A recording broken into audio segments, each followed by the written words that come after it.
Hello everyone, আজকে আমি তোমাদের হোটেল লেক ভিউয়ের যে রুফটপ রেস্টুরেন্ট রয়েছে সেখানে নিয়ে যাব। ঢুকেই আমি তো সত্যি বলছি চমকেই গেছিলাম যে বহরমপুরের মধ্যে এত সুন্দর অ্যাম্বিয়েন্স যুক্ত একটা রুফটপ রেস্টুরেন্ট।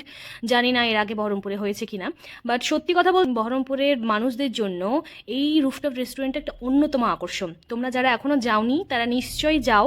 খাবার দাবারের কথায় যদি আসি তাহলে আমি এর আগে হোটেল লেক ভিউ যে রেস্টুরেন্টটা সেখানে গেছিলাম।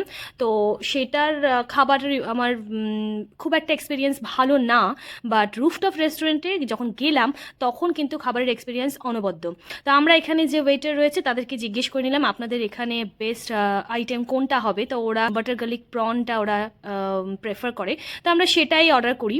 এবং অর্ডার করার পর আমরা রেস্টুরেন্টটা পুরোটা ঘুরে নিলাম। তো প্রথমে আমরা সুইমিং পুলের কাছে যাচ্ছি। সুইমিং পুলে এখানে বিভিন্ন রকমের রুলস অ্যান্ড রেগুলেশন রয়েছে।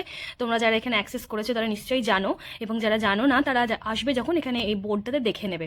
আলটিমেটলি আমাদের খাবার এসে হাজির হয়ে গেছে। যদি টেস্ট ওয়াইজ বলি তাহলে কিন্তু এটা সত্যি অসাধারণ ছিল, মানে আলাদা একটা স্বাদ ছিল। তো ওভারঅল এক্সপিরিয়েন্স তো খুবই খুবই ভালো ছিল। তাহলে দ্য হোটেল লেক ভিউয়ের রুফটপ রেস্টুরেন্টটা কিন্তু মাস্ট রেকমেন্ডেড। অ্যান্ড তোমরা তো নিশ্চয়ই ঠিকানাটা জানো, লাল দিঘিতে যে রিলায়েন্স ট্রেন্ডসটা রয়েছে ঠিক তার পাশে, যদি সেটাও না বুঝতে পারো তাহলে মন্ডলস যে ইলেকট্রনিক্স রয়েছে ঠিক তার পাশেই হচ্ছে দ্য হোটেল লেক ভিউ।